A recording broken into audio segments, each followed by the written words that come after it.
The First Amendment protects the rights of Americans to worship as they please or to have no religion at all if they prefer. Unlike many countries, the U.S. does not have an official religion and this is known as separation of church and state. This also protects freedom of speech and freedom of press, and the government can't stop people from freely expressing their opinions.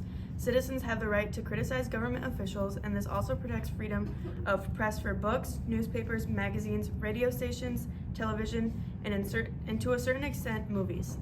Unlike many countries, the American press is not subject to prior restraint, which is a government censorship of information before it is published and broadcasted. However, laws prohibit slander and libel. Slander is false speech intended to damage a person's reputation, and libel is similar to slander except it applies to written or public statements. Because of the First Amendment, I have the right to worship however I please. I personally think that Shut up. I have the freedom of speech. The Second Amendment ensures citizens in the nation the right to security, and it was originally intended to prevent national government from repeating actions that the British had taken before the Revolution.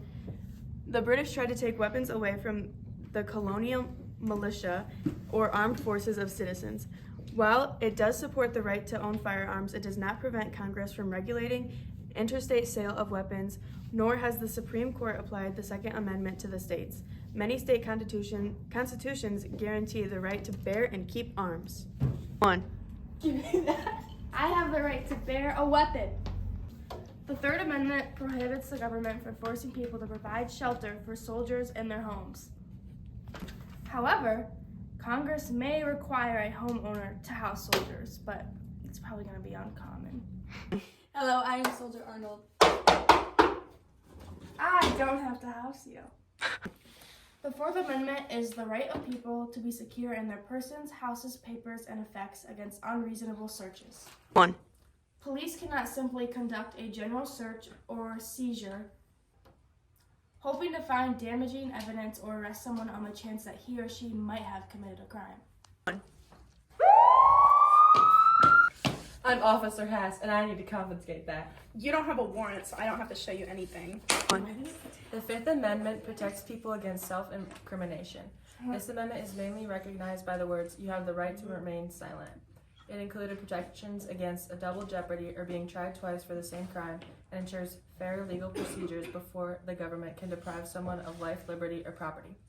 I plead the Fifth is a common saying in legal altercations, meaning that the person saying that is using their Fifth Amendment right to choose not to say something. Did you kill this man? I plead the Fifth. 1. The Sixth Amendment is essentially a series of rights in criminal trials and includes the right to a speedy and public trial by an impartial jury, to be aware of the criminal charges that the defendant has been accused of, to cross-examine or confront witnesses testifying against them during the trial, to call upon witnesses to appear in the trial, and the right to legal representation. The Seventh Amendment assures the right to a jury trial in cases involving the common law, the law established by previous court decisions. What does it do? It prevents judges from overturning facts found by the jury. It states that facts found by a jury can only be re-examined in accordance with common law. Stop right there! You're under arrest! No, you can't arrest me. I have the right to a trial. The Eighth Amendment to the Constitution prohibits the cruel and unusual punishments, excessive bail, and excessive fines. The Supreme Court has said that the amendment should be interpreted using evolving standards of decency. This includes torture, humiliating someone in public, bail that's beyond someone's means, and fines that are too high. 1. Thief! Thief! Thief! You actually can't do that. The Ninth Amendment states that all other rights not spelled out in the Constitution are retained by the people. This amendment prevents the government from claiming that the only rights people have are those listed in the Bill of Rights. The Ninth Amendment protects the right to vote, the right to travel, the right to privacy in one's own body. Overall, the Ninth Amendment states that the government can't take away rights of the American people that are not specifically listed in the U.S. Constitution. Hi, I'm the government, and I'm taking away Maddie's right to vote. You can't do that because that's not specifically listed in the Constitution. I'm taking away her right to vote because she is a woman. Actually, that's the 19th Amendment. Thank you for watching.